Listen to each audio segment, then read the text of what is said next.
my mom and dad, they were pretty strict on me as far as, growing up. Church was a real big part of my life. So I think the earliest memories that I have, I remember just kind of listening to the choir and the musicians there and air drumming, like on the front row.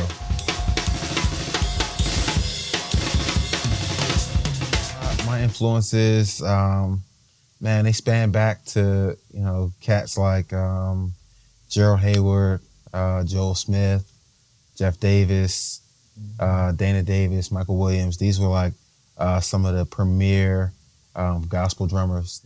I'm even influenced by people of what not to do, on drums sometimes. You see stuff that's happening, it's like, man, I don't want to do that.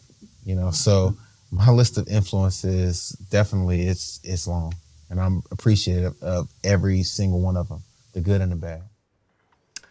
On October 29th of this year, we lost drumming great Aaron Spears at the very young age of 47. Today, we're going to talk all about Aaron's career, his life, his contribution to the music scene, and celebrate all the great things that Aaron brought to this world. Talk about a guy that was taken much, much too soon. But I think drummers, as part of a community, we love to chat all the time. And I think when it's time to remember a fallen member of our community, that we acknowledge that, we discuss it, we share our stories, and hopefully we can learn and remember that the music always will live on. Join us today for a very special episode on remembering Aaron Spears on the Drum Department, which starts right now.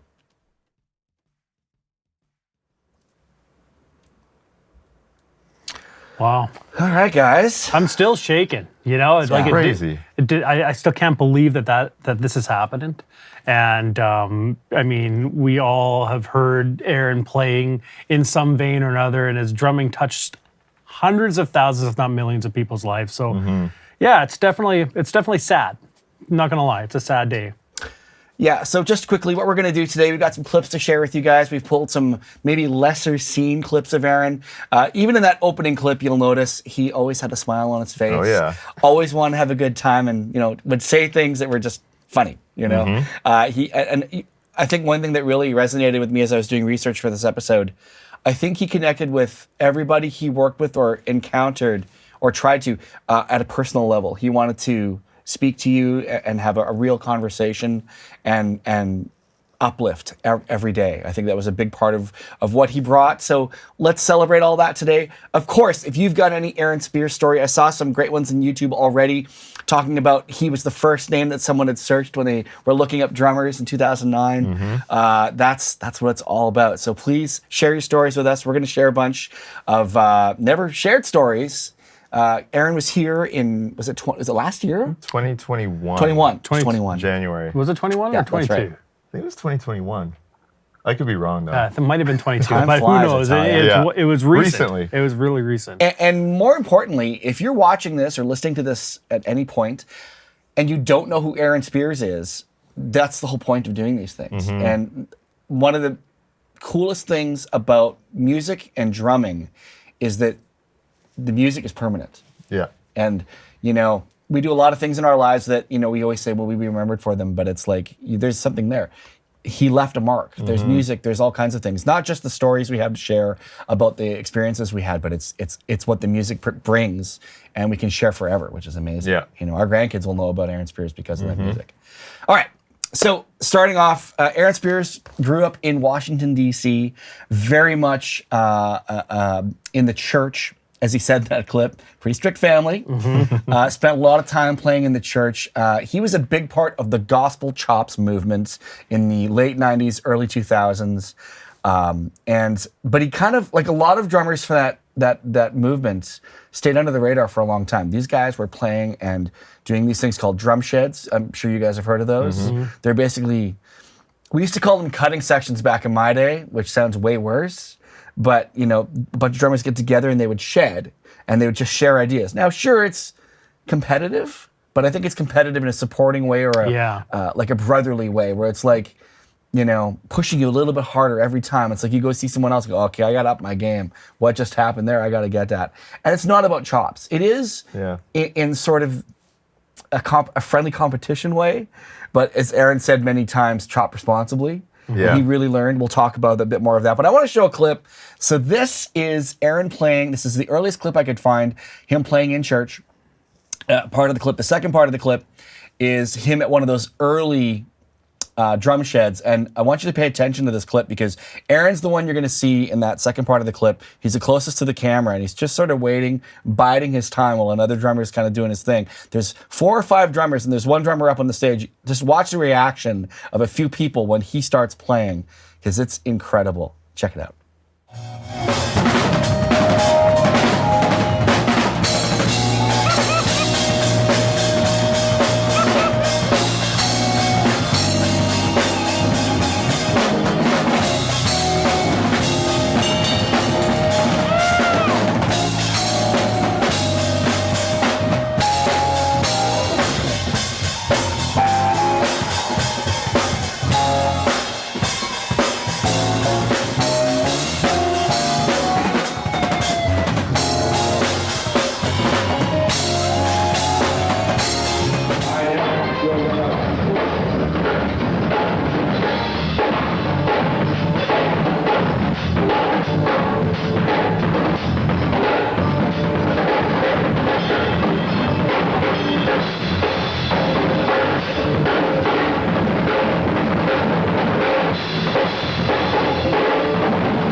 It was Unreal. like, what was that? The guy's like, come on, someone pull me off. I The can't. bass player is just like Oh, going yeah. for You it. see the smile. He's like, "Oh boy!" And you can just feel it's like that thing. It's like Red Bull just showed up and gave him wings. Yeah. He's like, "Oh!" But there's also in the first clip, you can hear someone just laughing, right? Because Yeah. whoever's behind him is just marveling at what's occurring, and I can only imagine.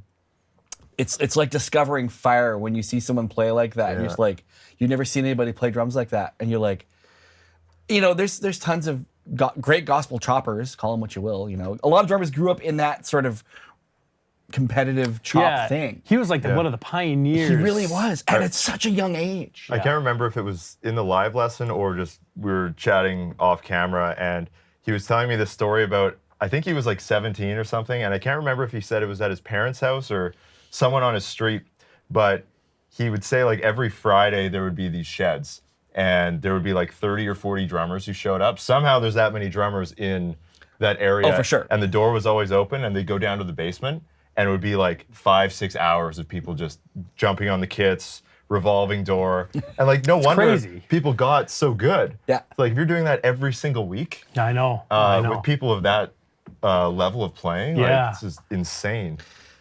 And part of that lesson for me when I hear stories like that is a lot of times greatness is created by your environment, not by you being a singular talent. I think in Aaron's case, it was both. But there's probably, I don't know, 100 drummers that he influenced in that local scene that are all probably fantastic. Right? And they're probably all touring now and doing their thing, whatever that might be. And it creates this environment of greatness, and you want to be part of it. You swing way above your weight because of it, because it's like, I want to be that good. Yeah. And all of a sudden, this area that would probably normally have had 1 or 2 good drummers has 50. Yeah. And it's amazing, that's the magic Aaron carried, was that he made sure of that. It was so important to him to share and talk about drumming and positivity through drumming. It's so great. Yeah. So great. Some good stuff here. Folks talking about his Hype Juice video. Yeah, there's a whole bunch of stuff. And one of the cool things is, I think because Aaron sort of came out when YouTube started, it was sort of quiet at first, and then all of a sudden, boom, like 2005, 2006, 2007. The biggest thing that put him on the map, though, for sure, you'd think it would be the Grammy nomination he got for Usher's Confessions, but no. Because in case you didn't know, yes, he was nominated for a Grammy in 2004, Which is insane. which makes him like in his mid-20s as a producer on Usher's 15 million units Records sold. sold, yeah. Thank you. Yeah. It's such a mind-boggling number of confessions. I mean, we know he played with him, but Yeah. it's like, no, he co-produced the friggin' Yeah, record. it's wild. It is. It's wild to And, think he about. didn't, and he wasn't like running around telling everybody about it. It was like, yeah, just I happened. did that. Well, he had such a musical ear, and even when we had him out here, like the things he was talking about, well, in the very first clip, I even had influencers or people that influenced me of what not to do. So he wasn't just a great drummer, but he had a really tight musical ear. And it comes across on that co-producing credit with Usher. Well, let's get into that clip of where he was discovered by the rest of us, Yeah. I'd like to say. So this is from 2006 Modern Drummer Festival. They actually did a thing called the Gospel Drummers Summit, which I thought was really, really cool. In fact, if you recall what he said off the top, he talked about Gerald Hayward, talked about a few other drummers. Gerald Hayward is in this video as well, along with Teddy Campbell, and I forget the other names, but they get a chance to shed at the end, and it's really great. But what I want you to pay attention to here is Aaron had this unique voice on the instruments. Now, he's blowing chops all over the place in this song, but they're so musical and interesting and different. You can't wait to see what happens next. And that's rare. When you've got a whole bunch of guys shedding, you kind of go, okay, cool. I'm kind of like, but every time he goes, you're like, what's he going to do next? Yeah. He had a great way of tying fierce technical ability with great musicianship, and that is very difficult to find. So check this out. This is the clip that started it all for Aaron Spears. Here you go.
Like, I can't believe it.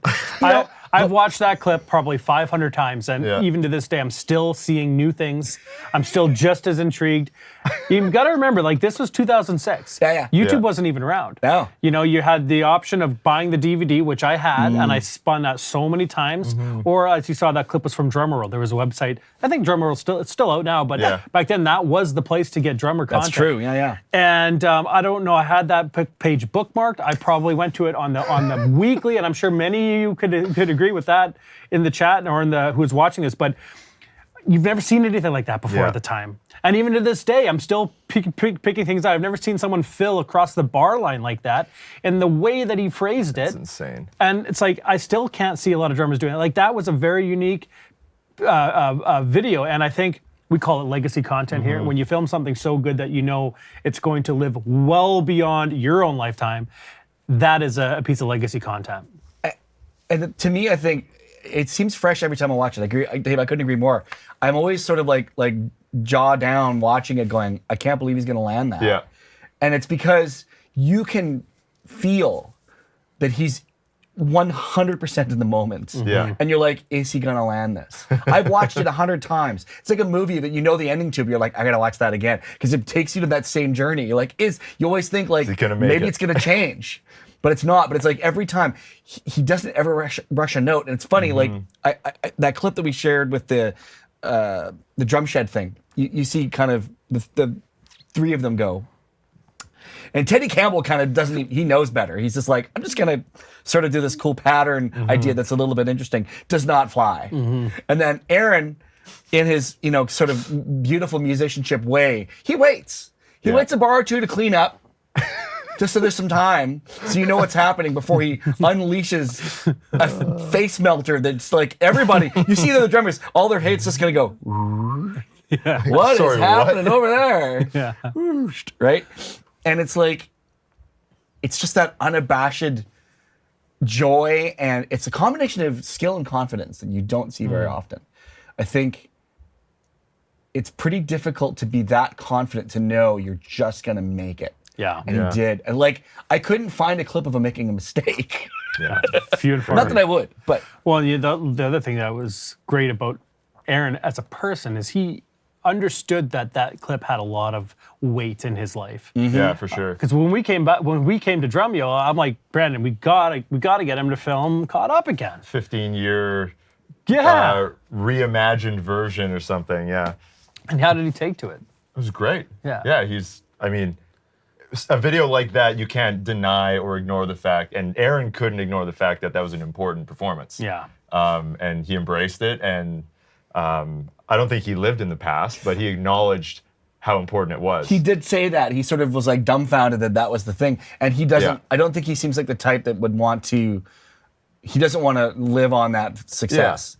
He's sort of surprised by it, and respects it, like you say, right? Yeah. The other crazy thing was that I didn't know was apparently he was on the American Idol tour when that was going on, and he ran off stage and was almost late for the next gig, which you don't get to see on the DVD. But apparently he just ran there, got in a cab, and was almost late.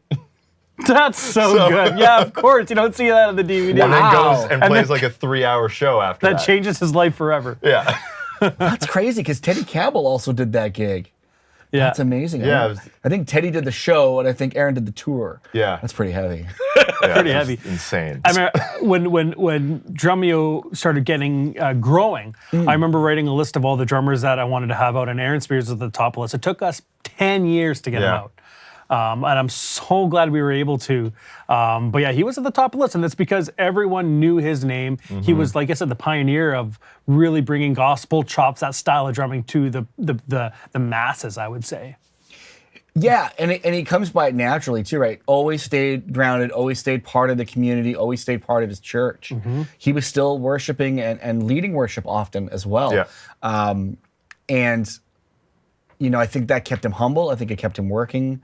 But it's amazing. Like, if you want to search, I was going to share a clip, but there wasn't anything good I could share. The music's amazing, but I couldn't find a spot where they showed him. It's the Gideon Band. Have you guys heard of the Gideon Band? Oh, yeah. Yeah. So I watched about 20 minutes of it yesterday. I meant to watch about 30 seconds.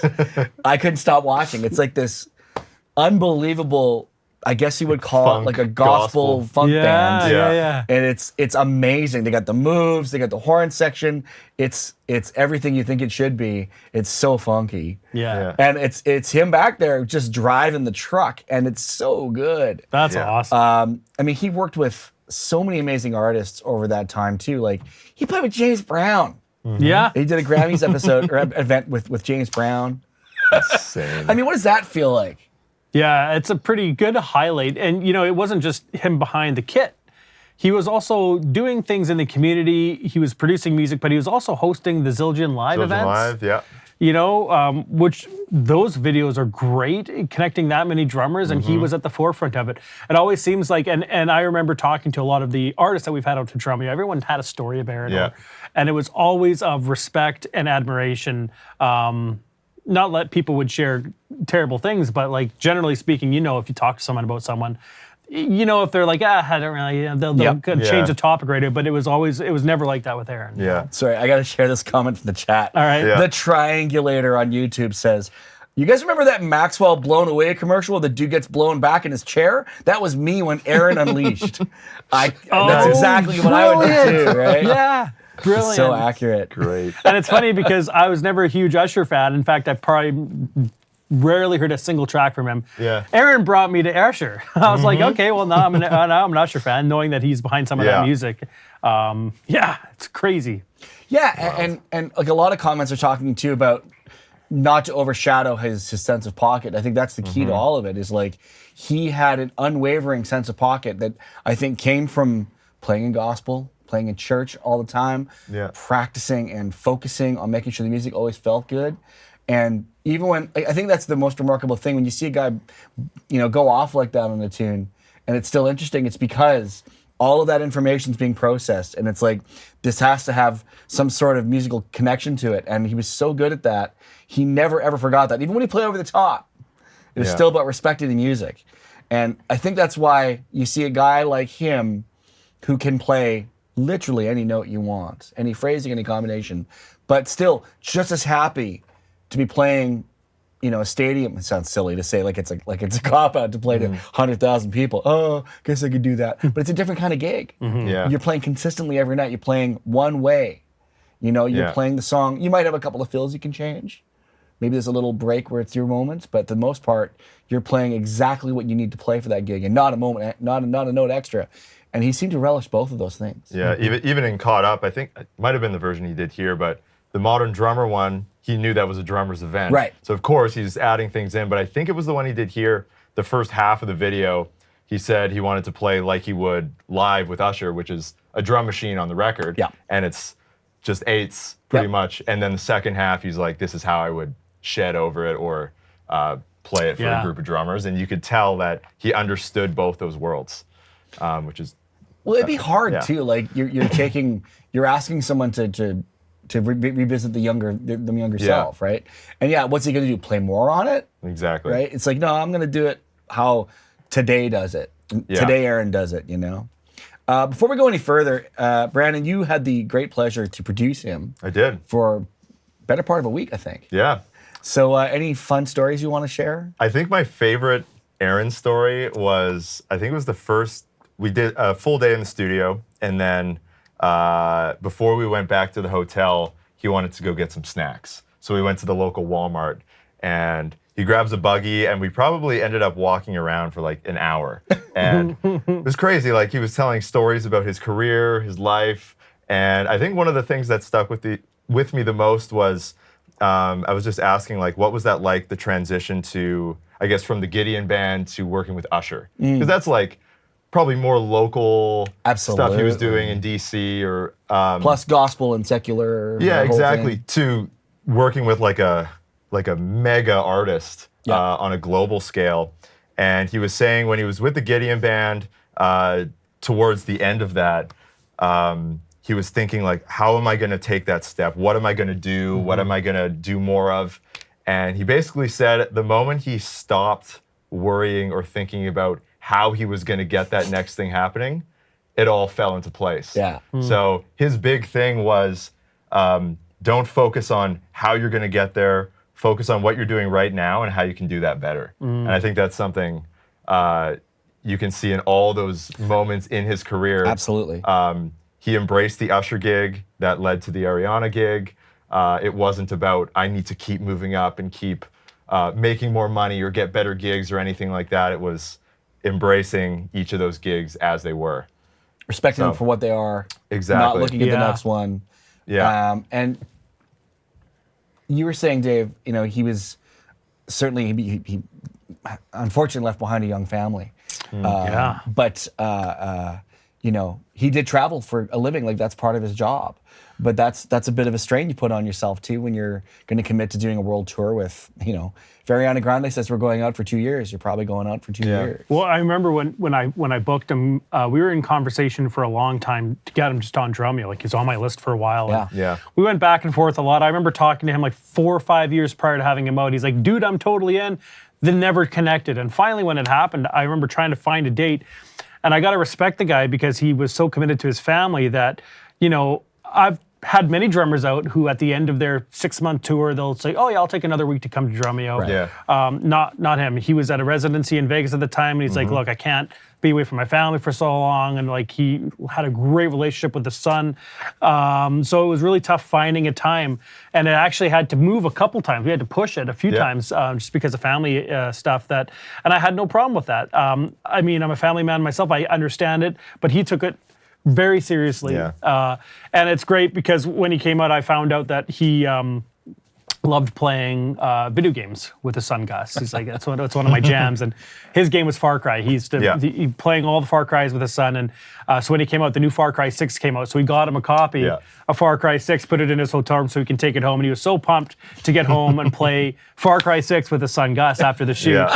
So it's super sad to leave that behind. But he was an amazing dad from what it sounds like. I think too, you hear about those drummers. Taylor Hawkins is one that comes to mind.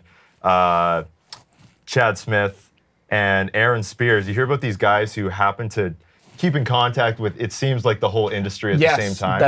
And like Kaz, for example, like he's Drumeo family, and he was his best man in That's right. Kaz's wedding. And it seems like Aaron was texting everyone all the time, making sure everyone was doing good. He texted me every 3-4 months just to check in, say, what's up, bro? How's it going? Just making sure everything's cool and everything's good. And I just have so much respect for those drummers who could be doing anything and everything else, but they're taking the time to check in with all of their friends.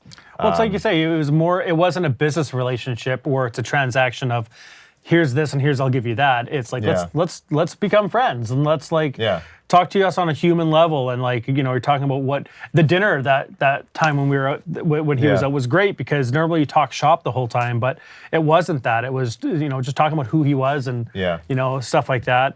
And the other thing that's super, super sad is like, when we were talking to him, what are you planning on doing next? Like, what is in your future? Like, can we help support it and all that? And he's like, what I really want to get into is education. Remember that? Yeah. He's like, I want to start finding a way where I can inspire and teach more people. He's been on the road for a lot of his life, and he's done the producing thing, and he just wants to get more into education. And I'm like, well, you're at the right place. We can help you with that.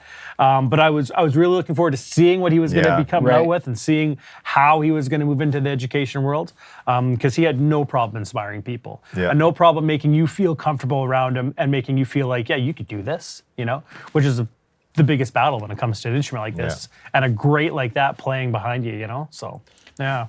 As a quick aside, I have to know, what snacks did he get? What snacks? What snacks did he get at Walmart? You must have had people. Man. But don't you want to know, like, what snacks does this guy There get? was... Because I would be like, what makes this guy tick? Well, what is it? Is it Funyuns? Yeah, he was a mix of sweet and salty. Okay. So there was some chocolate in there. There were some chips. I think there might have been maybe chocolate covered raisins or nuts or something. Literally a combination of all those things. Yeah. He rolled the dice on the chicken dish I got at the dinner. He's like, that sounds good, man. I'm like, do you recommend it? I'm like, yeah. He's like, I'll just get that then, The black and Creole chicken. The black and Creole chicken. I freaking loved it, right? Oh, yeah. Who are we plugging? Is that, let's give the plug. Who's that? Cactus Club Cactus Cafe. Club in Canada. Your black and Creole chicken is world famous. Approved by Aaron Spears. There we go. Yeah, that was good. Well, I think what you guys said speaks volumes, and I think it's so true. We're very blessed to work in an industry in a position in the industry where we do get to talk to amazing drummers every day. And the ones that do take the time, you're right, there are people that seemingly, and I don't know how, I don't have the ability to do it. I have no idea either. But they seemingly have time for every single person they know.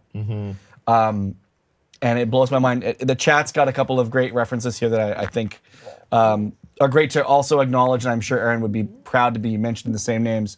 John Blackwell. Very much a similar kind of thing. He came from a different place. I went to school with John, but he was a special singular talent as well, and such a sweet sweet guy who just loved playing the drums. Yeah. And another mention there was Marvin McQuitty, who we also lost a few years ago, who's actually in that Gospel Shed video for Modern Drummer. Yeah, so of course, and someone else had mentioned how Gerald Hayward had really helped bring up Aaron Spears. Yeah. And that's what we're here doing now. Yeah. We're all part of the same community. We're all drummers. I think even in Aaron's live, he had a shirt. It was the chorus or his live lesson, Yes, and he I had the remember that. names of all his DC drum heroes, all the guys who like were playing with him, and he was inspired by. Always mentioning and giving credit to those Yeah. who really inspired him. And I haven't joked about him. It's like, I'm going to have a shirt with your name on there, right? Because he's huge inspiration to me and many others. Yeah, it should just say Aaron and Spears. Yeah. That's it. Yeah. I see that Sugarfoot's in the chat, so welcome our brother Sugarfoot. Ah, Yeah, buddy. How you doing? the man. Hope you are well. Yeah, Do we have another? we do. Oh, Yeah, okay, so absolutely. I got one more thing. I was just going to throw into that. So do you Sure. have something you want to talk No, about? go for it. Go for it. All right. So we've talked a lot about him really connecting with people, and I think this particular, we're going to see a clip in a second, but I want to share a tribute that came in from his current employer at the time of his passing, which was Ariana Grande. So what she had to say was this. She said, "I can't wrap my head around this. We were all so incredibly lucky to know Aaron, the absolute brightest light of a human being. Always the kindest, always smiling. I am so honored and thankful that our paths crossed and to have spent so much very special time together. Thank you for your utter brilliance, for our laughs, and for your kindness always. I will miss your hugs. You are so loved and will be so very missed." I think you would always expect any public figure who works with somebody to offer some sort of public statement, but that seems to me very honest and heartfelt, and I think it really speaks volumes on the reach that Aaron had. It was in USA Today. It was on all the other social media platforms. Like, yeah, let's be honest, when famous drummers die, they don't usually make the news unless they're Charlie Watts or, Neil Peart or something. right. Yeah. But for Aaron Spears, who truly was a drummer's drummer in a lot of ways, he definitely touched a lot of lives to a point where Justin Bieber commented on it because he toured with Justin. To a point where these folks are saying, no, we need to shine a light on this guy because he changed my life. Yeah. That's really special. And that really ties to your point of having that communication and connection. It's not fake. Right? It's for real. When they call and ask you how you're doing, they actually want to know how you're doing. Yeah. They're not trying to get another gig out of you. Yeah. I think that's really, really amazing. All right, so I want to show a clip. This is a bit of an amalgamation of go. several different things. This is a bit of a clip from his performance at Zildjian Live, which we alluded to. He was hosting those for a while. What a great host, by the way. Yeah, so good. So he, of course, got to be in the hot seat once and got to play with the house band with Ghost Note on a tune. There's also a clipping here from him playing with Ariana Grande. There's actually two pieces here. One from a session he did here with us and one from an actual live performance. Check it out.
It's just That whole series of clips was just dirty, man. Say.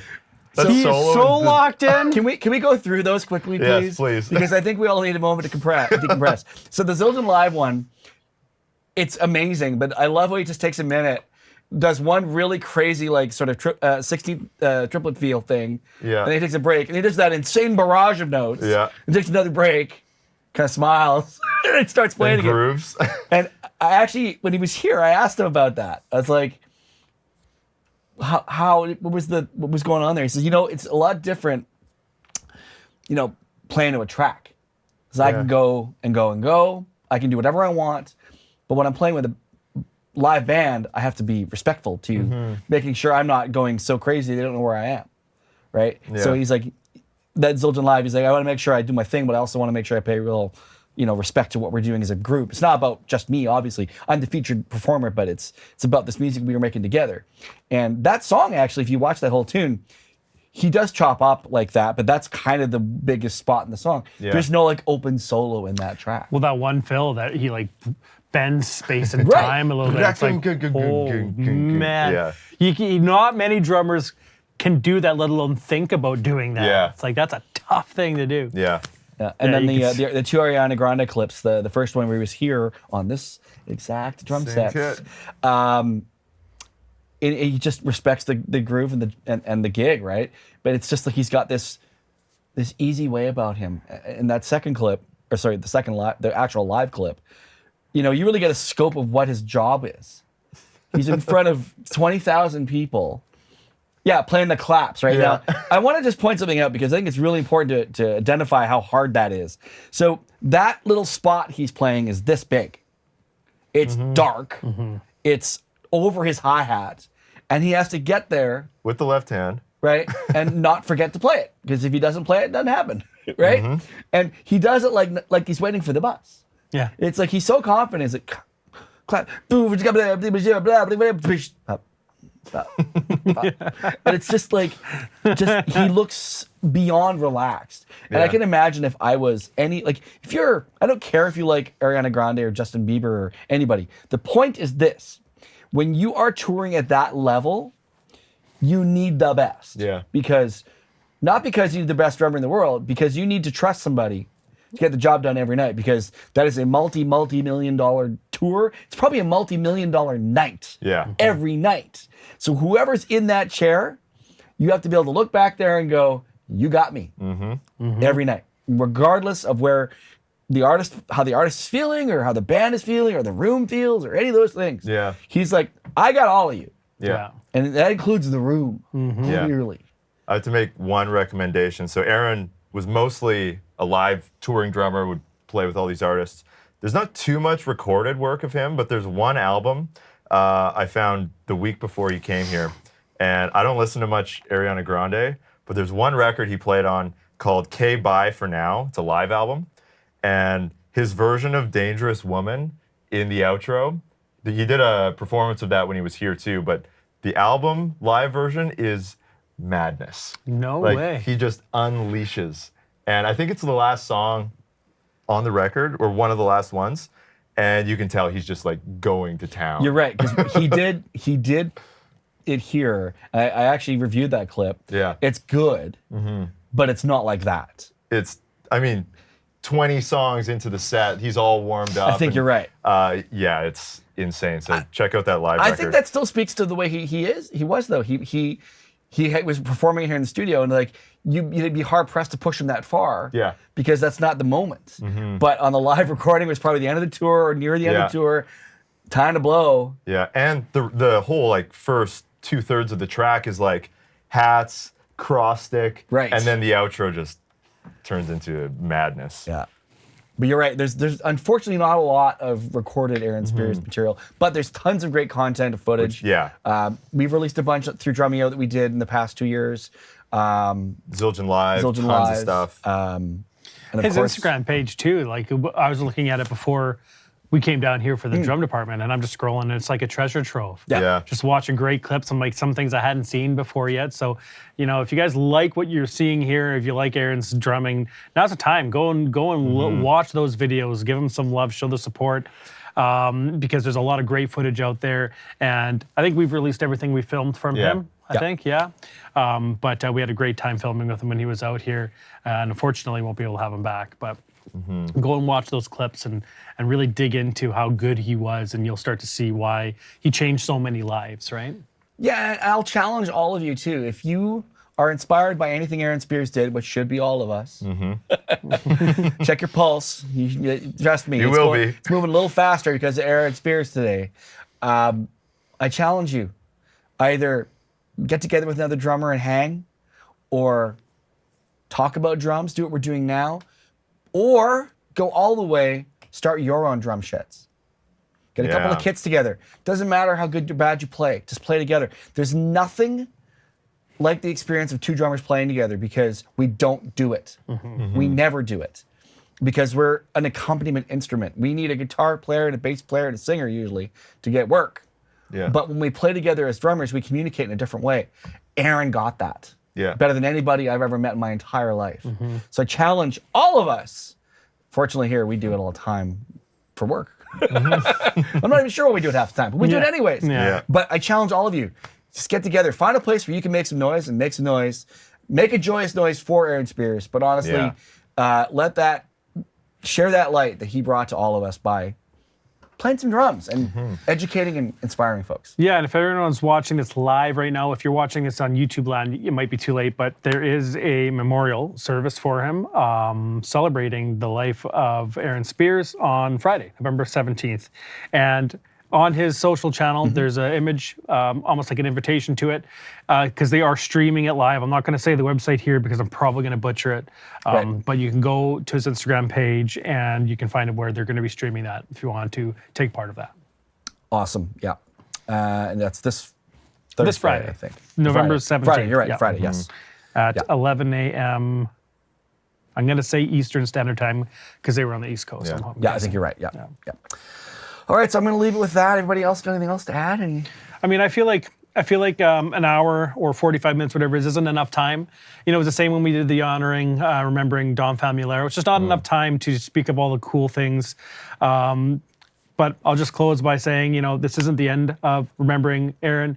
There's someone quoted in the live chat. It's kind of like that movie Coco from Disney, where it's like, no one really dies until you stop remembering them. And I think Aaron's drumming and his legacy is going to live on forever. I'm going to leave it there. Leave a comment below this video. Share your favorite memories and how Aaron has touched you and inspired you in a positive way. I miss you, buddy, and I hope you're organizing drum jams up in heaven there. Yeah, absolutely. And I'm going to leave it with all of you. Thank you all so much for hanging out today. Really appreciate it. I hope you got some closure and learned something and feel inspired and get a chance to mourn the passing of a wonderful drummer taken much too soon. I'm going to leave the last word from Aaron himself. We'll see you guys next week. I really believe in it that, the reason that God put us here on this earth is to be able to encourage and inspire each other. Yeah. It's nice to be important, but it's more important to be nice. And I just feel like, being encouraging is it's a big thing. Yeah, absolutely.